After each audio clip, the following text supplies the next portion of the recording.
Thank you to our sponsors, Little Voices. Are you a teacher with a passion for drama, music and performance, or feeling stuck in the classroom? Little Voices gives you the chance to step into a role where you can truly inspire young minds through the arts. This is a company I know well and admire. They're passionate about child development, highly rated and genuinely transformative. With small group teaching, a focus on confidence and creativity, with the opportunity to guide children through Lambda qualifications, you can make a real impact. Plus, with the support of a nationwide franchise network behind you, you can run your own successful business, doing what you love while teaching in a way that truly fits your life.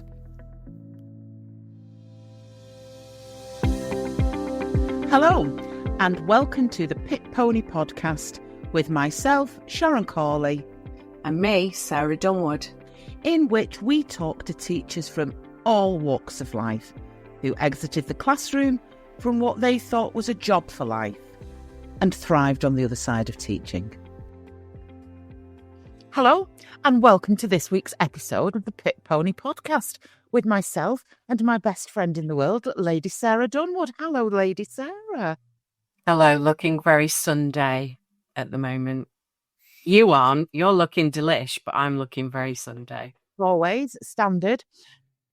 And I want to spend some time on the episode this week talking about things that come up a lot in our Facebook group, and in particular come up with the support calls that me and Sarah do within the teaching profession.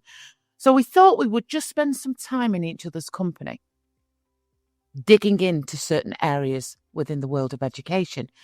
And on this episode this week, we are going to be talking about something that happens to so many teachers and TAs far more frequently than you think if this has not happened to you. And the subject of the week is suspension. When a member of staff from top to bottom has been suspended pending an investigation. Okay, so this week we're going to talk not necessarily about disciplinary, because disciplinaries can take place without suspensions. We are going to talk about the act of being suspended from school. Sarah, what and why do we suspend teachers? I think take it out of teaching and just make it about employees just at the moment, because and I'll start with this: the legislation and all of the guidance to do with suspension applies to anybody, regardless of whether they're employed in the public sector or the private sector, and it's something that you and I and other guests have talked about so many times, that there's almost this feeling sometimes when you're working in the public sector, or certainly in teaching from our experience, is that the normal rules don't apply, but they do. So let's go to that. So ACAS has got some really specific guidance on what suspension is and what it's for. And it's fundamentally for an employer to make a decision to suspend pending an investigation. And there's a whole variety of reasons why that could be done. But suspension is supposed to be a neutral act. So it is not a punishment, and it's not to be used as a disciplinary tool. The reality of that is perception is such. You've been suspended. The automatic default that we have as individuals and that other people around us have is you've done something wrong. Why would you be suspended if you've not done anything wrong? And you've done something really wrong. Really bad. Really serious, because you've been suspended. And before we go into, you're right, it is a neutral act of protection, so to speak, for all involved. But it's the way it's handled at school. It is. And go on, sorry. So in my experience, like, an announcement can be made that just to let you know that Mark Simmons has been suspended from school. Nobody's allowed to contact him. Nobody's allowed to discuss it. If any of the children ask where he is, you've got to give this statement. And it's shrouded automatically in real, I don't know, there's something really serious here going on. Have you found that in your experience? I've been in situations where, as a senior leader, I'm aware of suspensions, but they've never been announced at school-wide level because you shouldn't do that.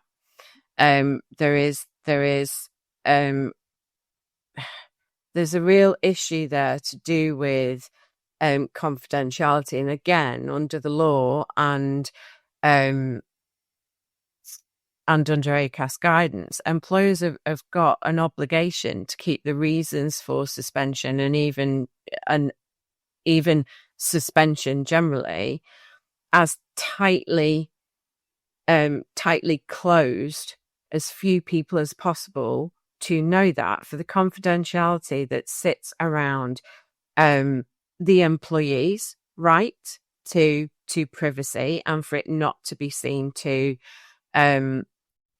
be influencing the investigation or anything like that.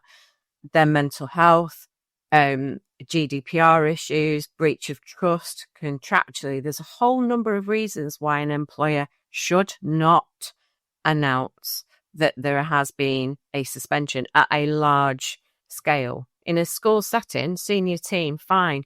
But then it comes to, for me, how tight-lipped are those people that you are sharing that information with? Is there true confidentiality? Is there definitely behind those four walls, it doesn't get out of those four walls? Because that ultimately, for me, if a suspension isn't handled properly, regardless of the investigation, it leaves the employer open to grievance proceedings from the employee in relation to how the suspension was handled. So, I've never experienced the kind of, we forgot that somebody's been suspended. I have experienced when somebody has literally been summarily dismissed for a gross. There was no. The investigation took place without suspension, and then that person was summarily dismissed and literally packed up and walked off site. But I've never experienced the suspension being talked about. Because what happens is, in reality, everything you've talked about and everything that you discussed then for the sake of the member of staff who's been suspended, and it's not discussed and nobody's told, but they are told not to contact that person. Yes. Okay? They are told not to contact that person.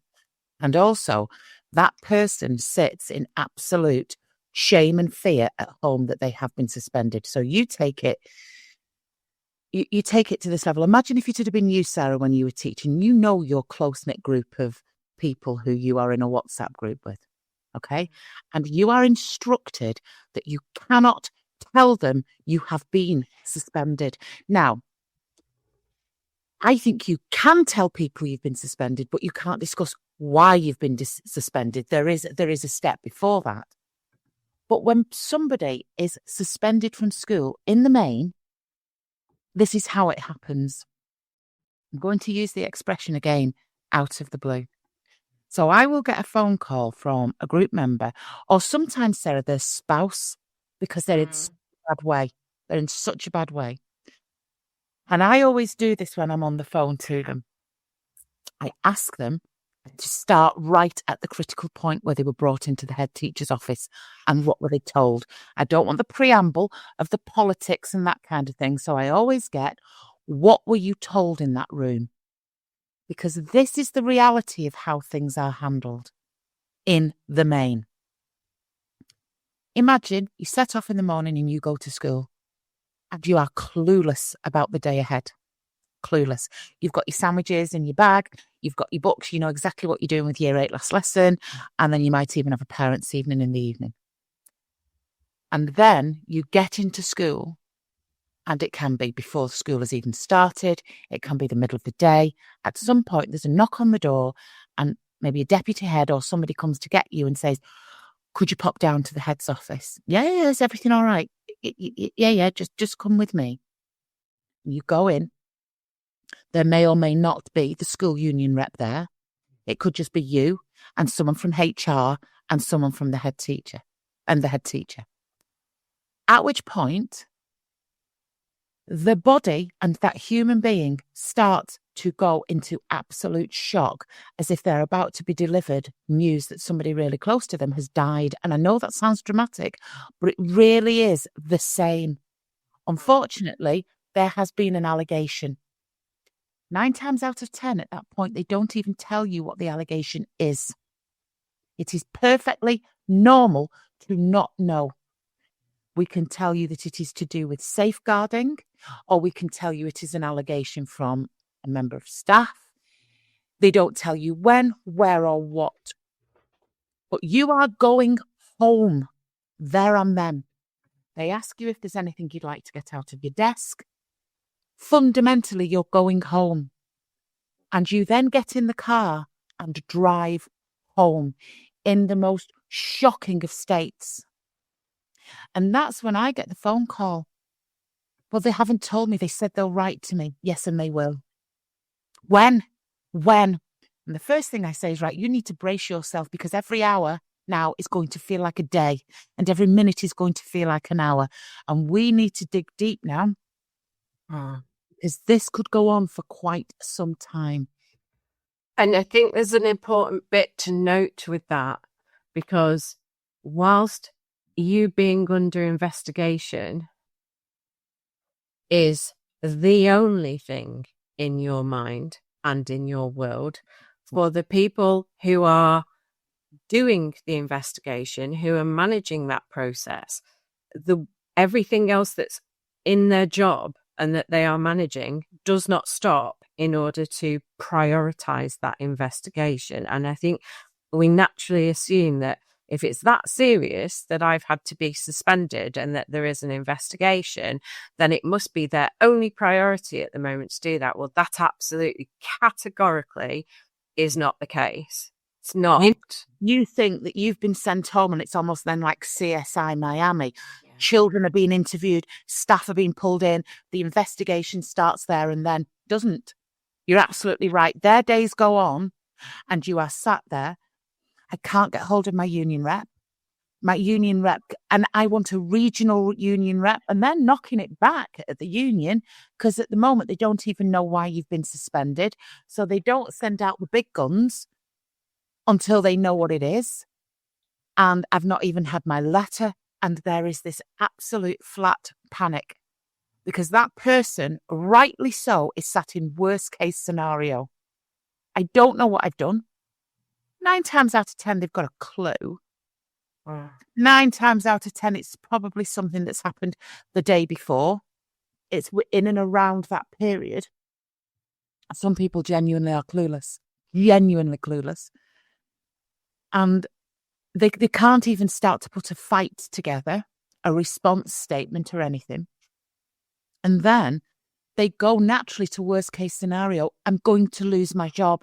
I'm never going to teach again. I'm not going to be able to keep a roof over my head. Well, first and foremost, during this time, you are paid. Right. You will be paid. And even if this goes on for 18 months, 2 years, 5 days, you will be paid. Okay? So you sit there and you genuinely don't know what you've done. And you're absolutely right to be in shock because you are sat in shame, because I will tell you now, as teachers in the main, we have not spent a lot of our time in trouble. We are not the kind of people who have our collars felt, okay? We are not the people who are rule breakers. 9 times out of 10, particularly our Gen Xers, who this happens to quite a lot, the thought of being in trouble is horrifying. So you're at home and you are sat in fear. And I have spoken to people who have been suspended for some of the most serious allegations I have ever come across. And I have sat with people who've been suspended for stuff that I'm sat there thinking that's been harsh. That's been harsh. That could have been dealt with without that. So You can't even sit there and think you have to have been suspended for the most serious of stuff. It can be. Yeah, that I think that's really important, because I think that we default to, well, it must be something that's the equivalent of gross misconduct. It must be something that's going to lead to me being sacked. It must be this. It must be that. And I think it must be of a sexual nature. It must be embezzlement of funds. They've hit a kid. They've done the big ones. They've done the really big ones, and it doesn't have to be like that. It really, really doesn't. And now, in reality, it should be like that. It should be that if you are suspended, it is because there is no other alternative because of the nature of what you've done. But that is not our experience of suspension in terms of people that we've collectively dealt with. And you know me on compliance through and through. I go back to ACAS guidance, which is suspension should not be the first port of call. It should actually be really when you've got no other option. And it should be because to not suspend would either put that member of staff at risk or put other people at risk, or it might impact or influence the investigation. Because there are multiple alternatives to suspension, even in a school setting. Multi-academy trust, they can go and work in another school. They can go and work in another part of the building. They can be working in part of their school building that doesn't come into contact. It's awful. It is awful. And there can be a whole host of reasons why you are suspended. Okay. But one way or another, there is going to be an investigation and there is going to be an outcome. And I'm going to because what I do want to say is, there are some people who shouldn't be in teaching. There are some people who behave in such a way that they are suspended, and then something happens simultaneously at the same time. If it is safeguarding, you will be referred automatically to the LADO. And then what happens is, so they go, I've been referred to LADO. Okay. That is going to take its time. So factor that into your timeline as well. Okay. Yeah. And any assumptions about teacher regulation agency. So I think that's a really important one to do, is safeguarding. Is a referral to the LADO. The school might have already taken advice from LADO prior to the decision to suspend, which is why the decision to suspend is done. But referral to a LADO can go multiple different ways, the same way as it can with TRA. TRA can come back very quickly and go, there is no case to answer here, and it's gone. Yeah.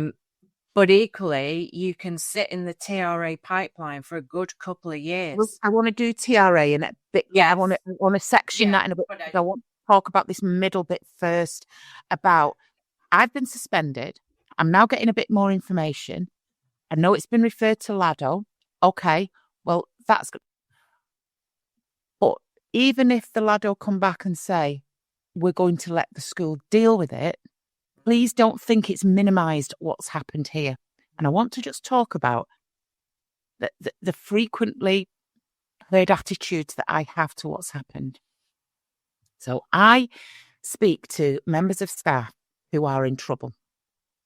They have behaved in a way that is professional behaviour not becoming that of a teacher. Because what we are dealing with here are teachers' standards.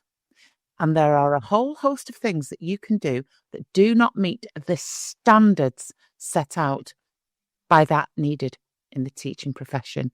And chances are you have done something that is below the standard expected of a teacher, which is why you are facing a disciplinary or an investigation or whatever. And the standards which you've not met have resulted in this instance of an investigation taking place with you not on site and you not in contact with your colleagues. Okay. Then I get to the nitty-gritty of what they've done and what the accusation is. And it can be a whole host of things. And I have chosen specifically to take examples of conversations I've had and tweak them all. So none of these are real. Okay. You can be suspended because you have come under scrutiny for the way in which you are administering coursework or exams. Okay. Big one. Big one.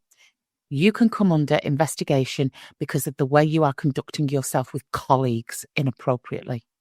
Things you've been saying, inappropriate, being a little bit too carry on, sexually inappropriate. Too touchy. Yes. Okay.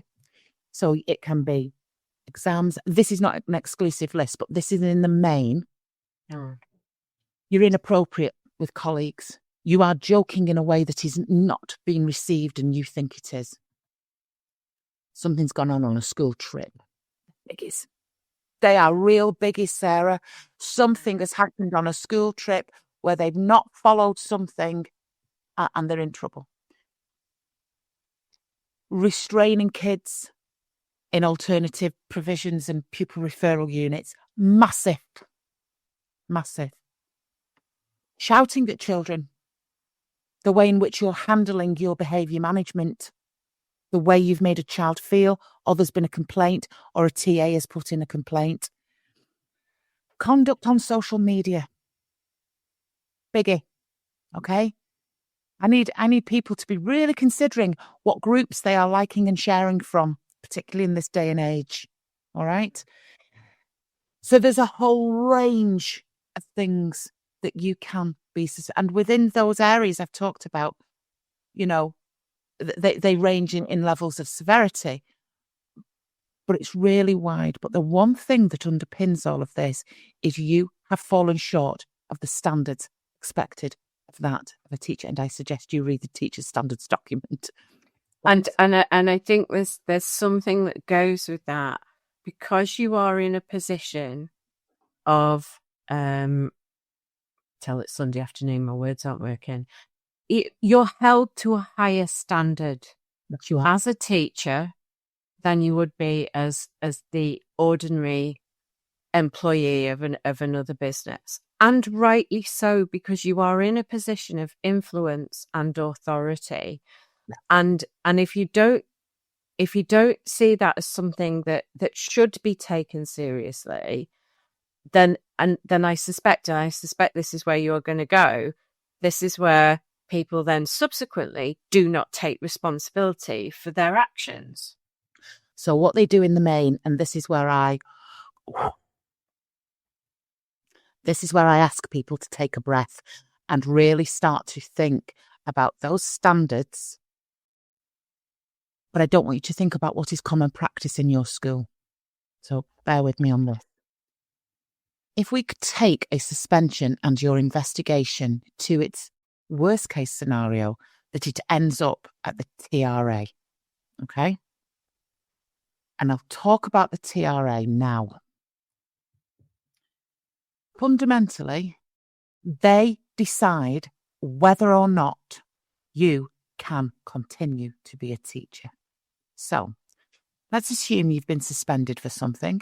You hold an investigation and your school dismisses you. That does not mean you can never teach again. Doesn't, because you still have the right to teach. But if you are dismissed, or if you resign from a post pending an investigation and you are dismissed in your absence, your case gets looked at by the TRA to decide whether or not you should be prohibited from the right to teach and work with vulnerable adults. If it meets a threshold for referral to the TRA, yeah. Which a dismissal will. Yeah. If you've been dismissed, you meet that threshold. Okay? Is that what you mean? Yeah. Yeah. If you've been dismissed, there's no way they will not refer you to the TRA. The TRA then listen to your case, and it can be 5-6 days in a courtroom. It is a real hearing.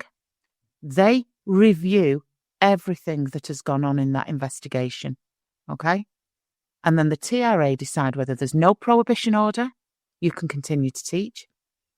The TRA decide if that's a year, 3 years, 5 years, or you are prohibited from teaching indefinitely. So all of this, if you want to sit with worst case scenario, it isn't being sacked. It is being banned from the classroom. And whichever way you think about it, you are on that trajectory if you are being investigated. If it gets to the end game, which is the TRA, they look at every single piece of evidence and information that you have submitted in your defence. So how you are going to respond to the school's investigation could actually be held against you by the TRA, because this is what happens. Let us assume somebody has been suspended for altering exams. They have been very, very generous with how much help they've given children in coursework, and they have really, really walked the line. Okay? And basically what's happened is TA or another teacher in your department is really uncomfortable with your conduct, and they have whistleblown. They have gone to a head of department or a member of the leadership team and gone, I am not happy with what's going on here. Or whether or not you have witnessed somebody restrain a child and you're not happy, because the chances are it will be a colleague that has brought this to the school's attention.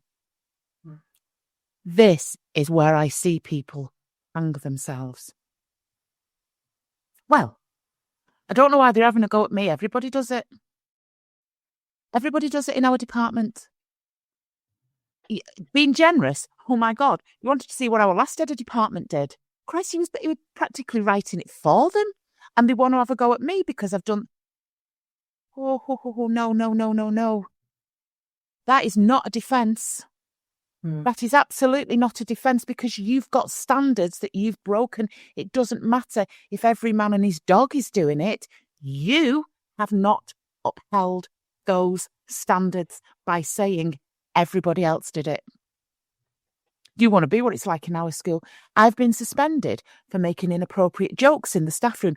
You should have heard what the head of French did on our night out. No, I don't care what the head of French did on the night out. Have you done what they've accused you of? And I have to drill down with people all the time and have really, really difficult conversations. So I'm going to ask you, have you done it? Have you helped that child too much? Did you put your arms around a woman's waist and jiggle her in the staff room? Yeah, but I said, can you just answer it without a but? Yes, I have. Then you are guilty of what they are accusing you of. And that is a real penny drop moment. Oh, and therefore you can receive a series of sanctions, because whether or not you only or you just or everybody else is doing it, did you do what they said? Yeah, right. So please do not go into that first initial investigation with that attitude. Because of that kind of captured conversation could be played out in front of the TRA. And what the TRA want is that penny drop moment from the get-go. They want to know that somebody is safe to carry on teaching because they get and understand what they have done, and they can reassure anybody involved in the decision-making process that it won't happen again. Sarah, you would be stunned because... Well, no, I wouldn't. I've talked to people. But I wouldn't. And I usually hand them to you because I can't get that penny drop moment to happen. I only left them by the side of the road for 10 minutes. 10 minutes I left those year fives by the side of the road. Okay, please stop. And please don't tell me you've done it before. Yeah. Please don't tell me you've seen your head of department do it, because if you've seen your head of department doing it and you haven't reported it, you are falling short of the standards that's expected of a teacher. And I think there's something else as well when you regardless of whether it's so when you go to TRA, the threshold for the referral, and this is a direct quote, is that the teacher's conduct is fundamentally incompatible with being a teacher. So it's the more serious end of dismissal, because you can be dismissed for things. You might have done 3 or 4 low-level things over a period of time. You've had a warning, and off you go. That doesn't necessarily mean, but if it's serious misconduct, it's going to go to TRA. TRA ultimately, if you've done something serious, they're going to put a prohibition order on. And accepting responsibility won't necessarily mitigate against that, won't necessarily stop it happening, but it might make the outcome, how do I word this? It might make the way that it's presented slightly less aggressive in terms of, because ultimately you have to take responsibility for things. You have to. Otherwise, it's all going to be against you in the first place anyway. But I think that's very true. Let's rewind. Let's go to disciplinary and investigation processes before we even get to TRA, because the reality is not that many do get to TRA. But the same principle applies in terms of your disciplinary, and that's where it is more of consideration. If you accept responsibility, you acknowledge your own learning, and you will articulate this so much better than me, then it kind of takes the wind out of their sails, because they're not having to battle against you to get you to understand where you're at. I always ask them to frame it like this, and I'm going to talk you through the best way in which you can capture your response in a disciplinary in a minute. But I always say, right, imagine this. Imagine you go in front of the Board of Governors, or there is a disciplinary panel made up of different people, and I'm on that panel. The only thing I want to hear and understand is this person going to do this again? Have they really understood? Okay? Has this been a catastrophic error of judgment that sits around a fundamentally great teacher who contributes loads to the school, who's totally on side, who has really done something stupid, gets it immediately, has had one of those such an error of judgment, then I'm okay. But I'm sat opposite somebody who's minimising and blaming and throwing colleagues under the bus.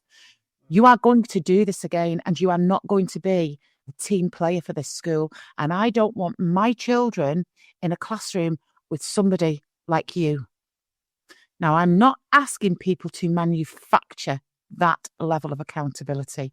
I work with them to really get them to understand the worst case scenario of what they have done. And it's that penny dropping moment where 9 times out of 10, their attitude towards the investigation shifts. The way in which they engage shifts, and the outcome is always, always better, because it can be. This is what I tell someone to do, right? You are going to receive some headlines, some top line information about why you have been suspended. It won't go into detail, because sitting behind those allegations, and 9 times out of 10, it's not just one, there's about 2 or 3 that sit on that letter that comes through the door. They are going to want to ask you about those individual allegations. And sitting behind that are going to be statements from witnesses who are going to be giving their version of events. You are being asked for your version of events.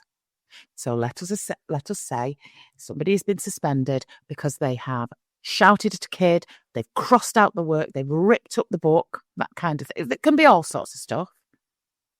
Let's go to what that incident was. And I want you to do this in terms of your response. I want you to do what I call the 3 R's.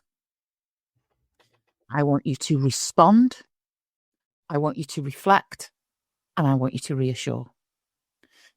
The first R is respond. I want you to give a factual account of what happened that day. A factual account of that incident that has resulted in you being suspended. I don't want inflammatory language. I don't want minimization language. I don't want one piece of evidence that says Miss Corley was shouting directly in the face of a child, and then I calmly and measured, asked him politely if he would give an accurate response to what happened. Even if it feels it's throwing you under the bus a bit, give me the factual response. Who was in the room? Where were you stood? What did you say? If you can't remember what you said, whatever. I don't want any judgmental language in that. I want your statement of fact. Then the next thing you write is, on reflection, how could you have handled that differently? And that, I am telling you now, is the powerful piece that is going to sit in your disciplinary. What could you have done under any of the allegations that is being thrown at you? And this applies to anybody. What could you have done differently? On reflection, what would you do now? And 9 times out of 10, you will find what you should have done in the policies of the school that you have been given. It will either lie in the policy of how to arrange a trip, or behaviour management policy, or your safeguarding policy. It will be there, because if I was on your disciplinary panel, that's what I would be going to. And then the last paragraph that you do is your reassurance. Let me reassure you that this will not happen again. You can then bring in 16 years of a blemish-free career, examples of where you have acted in a way that's opposite to this, and you have had a lapsed error of judgment. But under no circumstances do I want to hear that everybody does it. And here's the other one I don't want you to use, because you're under that much pressure and you are stressed and you are drowning and you are overwhelmed. Then you're not fit to be in the classroom. If you've behaved in this way because you've had that much to do and your workload is insurmountable, and you've not been to your head teacher and told them beforehand that you're struggling and you're burning out, then you're a worry to me. So don't mitigate or use excuses like that. Simply respond, reflect, and reassure. Now, if you are being stitched up royally, then your response denies what has happened. That did not happen. I was not there. This is not true. Your reassurance is, I cannot reassure you that this isn't going to happen again. My reflection, I'm not asking you to take responsibility for stuff you've not done, but in the main, you'll have done it. You will have done it to a certain extent. It feels unjust because, yes, everybody else is doing it. Yes, it's become practice at school. But that is how I always advise people to handle themselves in the investigation. The other thing I say as well is this. When you are called in and asked questions, they ask for your statement. I'll give you the 3 R's statement. Then you will be called in as part of the investigation to answer questions. They might want some more information. You can, at this point, ask for the questions beforehand. Done it really nicely in order to prepare, in order for me to give you the most in-depth responses I can. I would be most grateful if you could give me the questions beforehand. They may or they may not. Okay? When you are being asked the question, do not go into panic and people-pleasing and think that you have to answer that question there and then. You can halt what they are saying and say, can I just make a note of what you've just asked me? I want to reflect on it and I will answer it in writing because I don't want to answer it on the fly here. So you can control the climate. Sometimes your union, if this has gone on for ages, your union can request the evidence that they have against you. Okay, which you're entitled to. You'd probably be entitled to it under a subject access request anyway, but the unions ask for the statements beforehand. But if you keep those 3 R's principles in your questioning as well, respond to the question they've asked you, reflect on what you could have done, and reassure, it is a structure that you can use when you are at the most heightened and stressed part of your life. And I really suggest that anybody who knows anybody who's going through this at this moment in time listens to this episode in particular, because it is a real resource for somebody in the moment who is sat at home rocking on a settee going through this, and they will. And they will. Sometimes you can be locked out of your school emails, so you've no access to stuff anymore. You've become isolated in the home because your friends can't contact you and they're too frightened to do so. And that's when you've got to get the playbook out now for how you manage this whilst you are at home on suspension. And a lot of what I'm going to talk about, Sarah, applies to work-related stress as well. When you are at home and you are off school, whether you're suspended and you're off with work-related stress, it's so easy to default into shame, and you don't leave the house in the day. You wait till 3:10 in case somebody sees you. Why is he not at work? Why is his car up the drive? What's going on there? This is really difficult, but you have to really power through that level of shame that you are set in. And actually, we use this expression a lot. Start to heal on their dollar. You are being paid. You are actually being paid now. So you've got all this time on your hands. I know people who've gone about decorating the back bedroom. They've sorted the garden out. They've decided to go swimming every day. They go to the gym. They embrace it because they are not sitting in shame, because they're safe in the knowledge they're going to go back to work. So they make the most of it. But people who are rocking in shame, contact your union. There's the education helpline. Obviously, there's Life After Teaching. If you are going to post on Life After Teaching, please don't make it obvious who you are. The amount of yeah, and can I talk about that as a sideline for those of you who are listening, who are group members?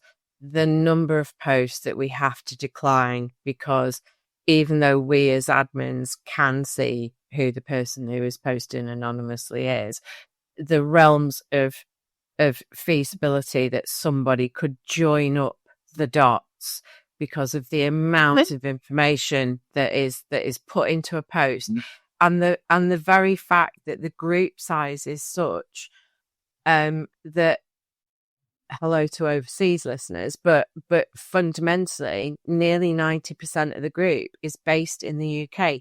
Statistically, there is going to be someone from your school in the group. Statistically, we know from experience that there are people going looking for stuff. Oh, I've been called into the head's office. Yeah. The meta irony is not lost on me. I've been suspended with screenshots taken from this group. And so I'm going to bring this to a close in a minute, because I think there's been a lot of good stuff in there to get your teeth into if this is something that, you know, that you're facing at this moment in time. But what I will say is this: there can be many outcomes. You can get a warning. There's no outcome. It's not founded. You can get a warning. You can get retraining. You can be dismissed and all that stuff. So there's lots of different outcomes. But if you feel that the damage that's been done, your breach of trust, you hate the school anyway, you genuinely feel as though you cannot return, which is very, very common, this is where your union comes into play.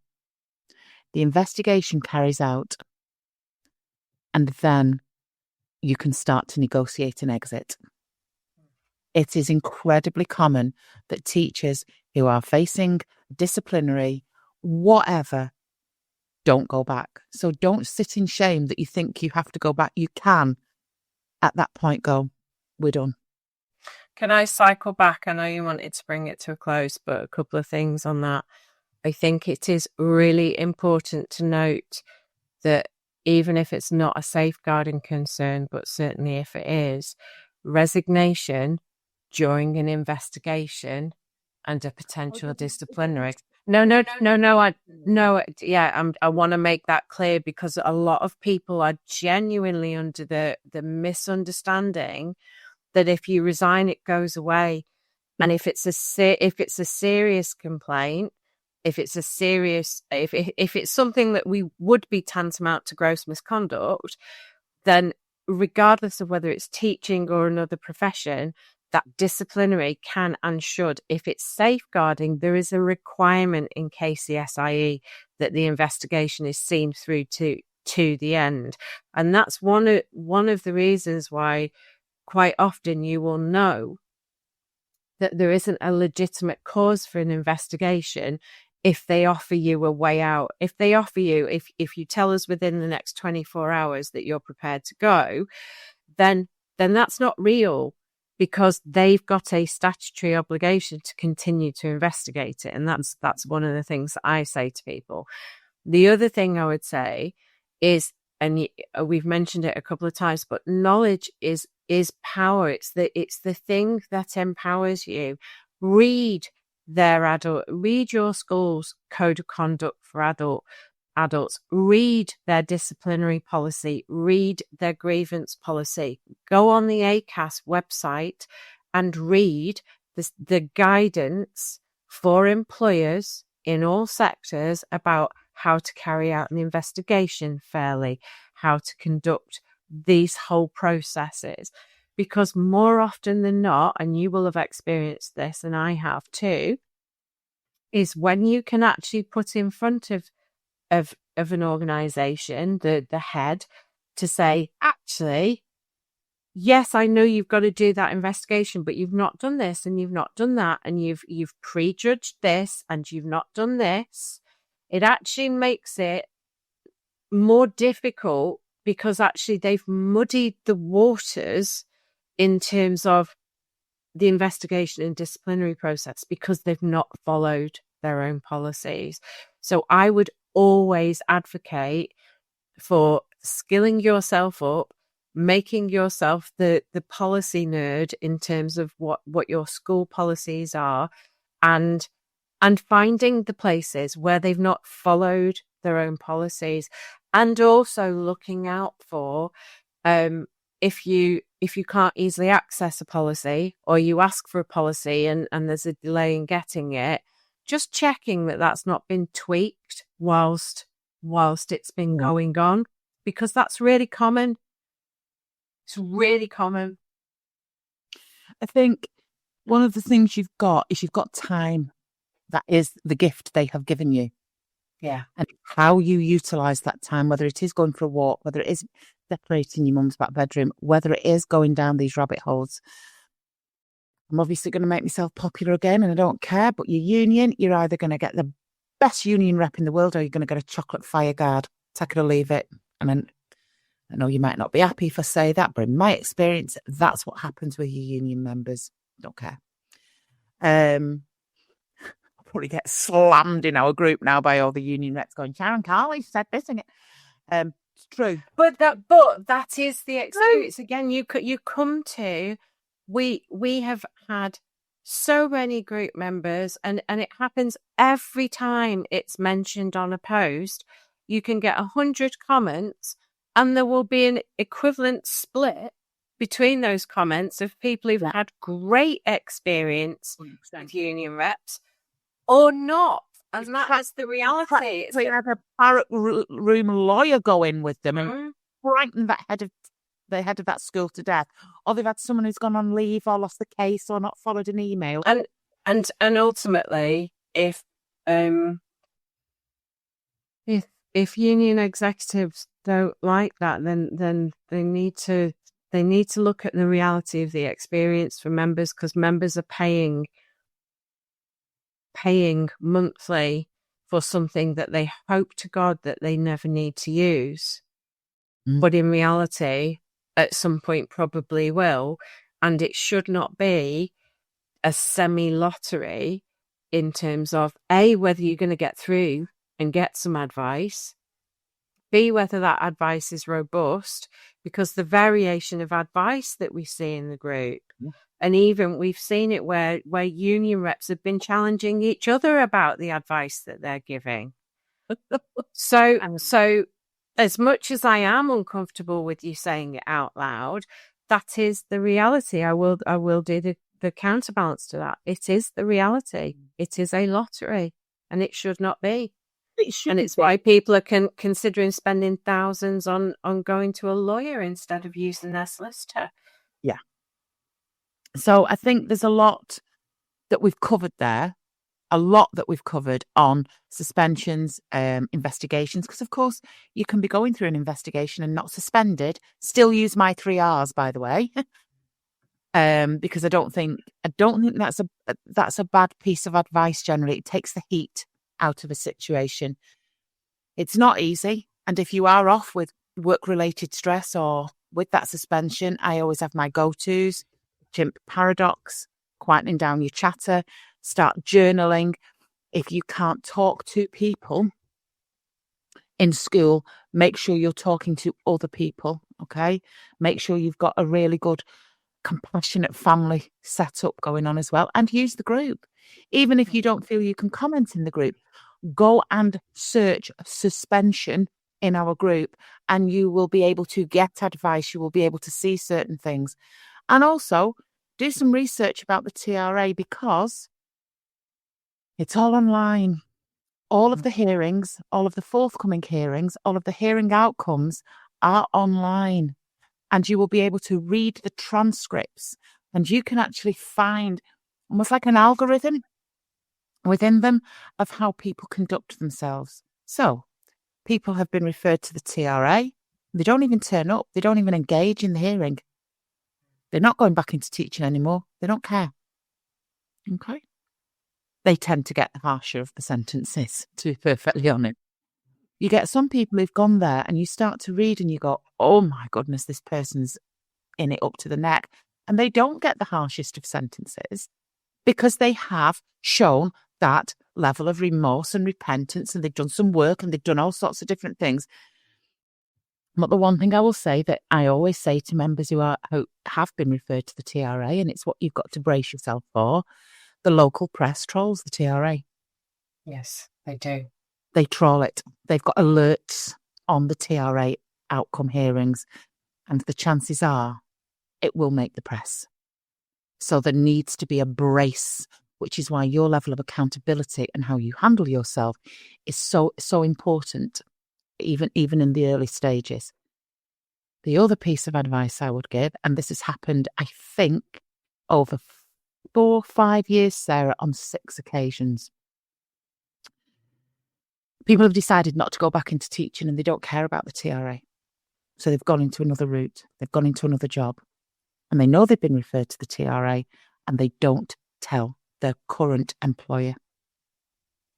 Then their current employer finds out that there's been this big misconduct hearing taking place, and then they sack them. And the reason they sack them is because you've been dishonest. Yeah. Your behaviour has resulted in you being dismissed from a school, and you have still been dishonest with your current employer. So if you are pending a hearing at the TRA right now and you haven't told your current employer, tell them. Yeah. Okay. Right. Well, that was heavy duty stuff for a Sunday afternoon, if you don't mind me saying. It was. I apologise for the fact that listeners won't have seen it, but watchers will have seen me glow bright red during the middle of that, because I am the woman of a certain age. You're having a tropical moment, babes. Sunday tropical moment, yeah. Yeah, but in all fairness, we had a cracking day yesterday, didn't we? Oh, it was glorious. Yeah, it's glorious. The Vintage Emporium in Stockport, we went for a mooch round. But do you know what traumatized me more than anything? When I got home, I actually searched how old something has to be considered vintage, right? And do you know what? It's actually, there's a time. It can be no more than 100 years old because it's not vintage then, it's historical. And yes, it cannot be more than 100 years old and 25 years ago. So it's no younger than 25 years. So but it's 2000. Yeah, 2000.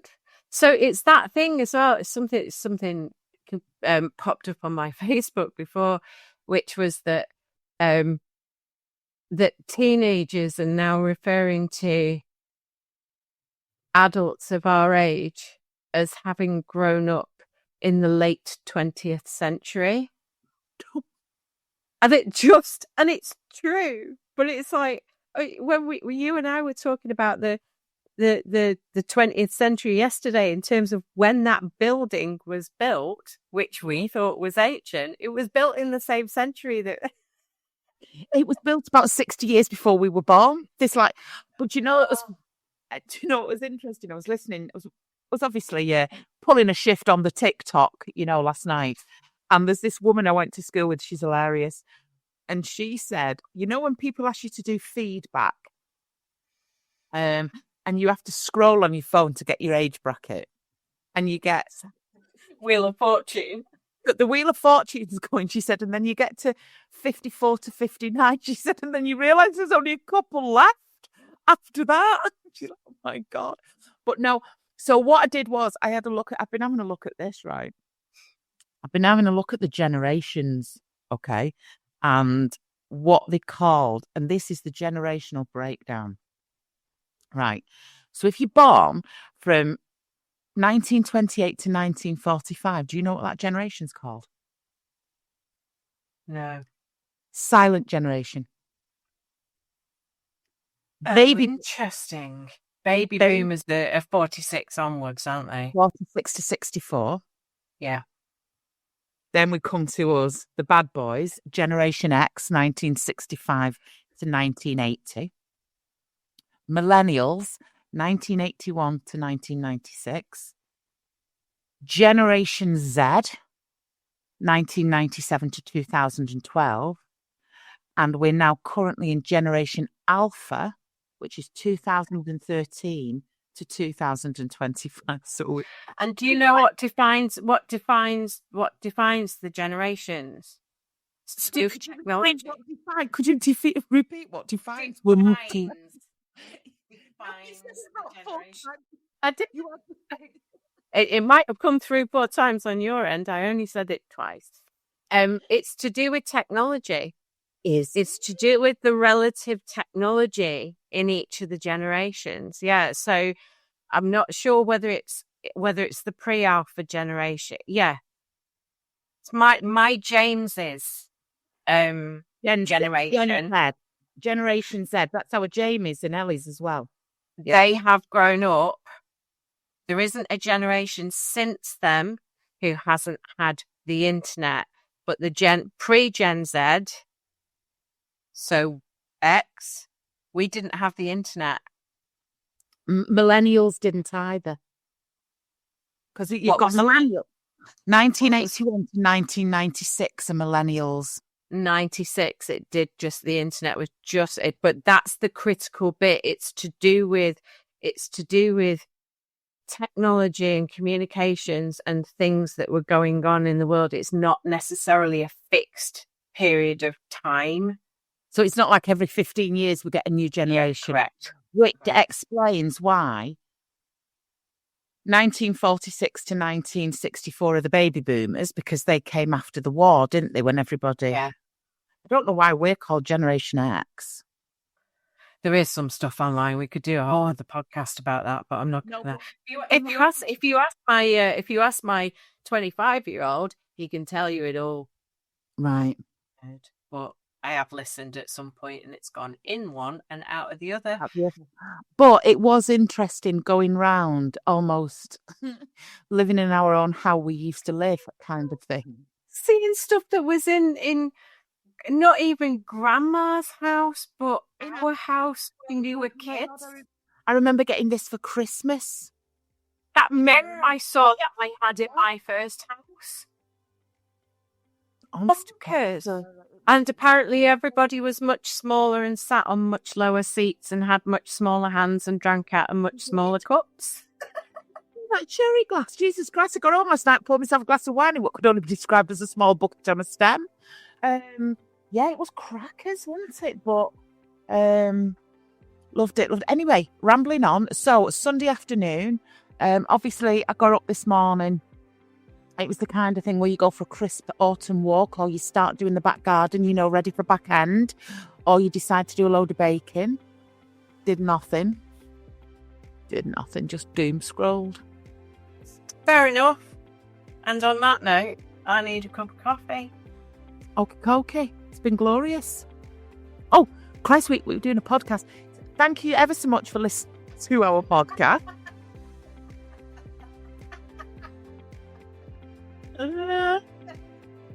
And this is why people have been saying they've missed the end bits. Oh, Jesus. Thank you ever so much for listening to our podcast. As always, it is glorious to spend time with you. And looking forward to seeing you really soon on our next episode. Thank you. Thanks for staying with us during another great episode of the Pit Pony podcast. And on behalf of myself, Sarah Dunwood, Mike Roberts at Making Digital Real, we wish you all the very best and we'll see you soon. If you wish to contact me directly for a support session or a clarity call for your next steps, please find my link in the comments below. See you soon.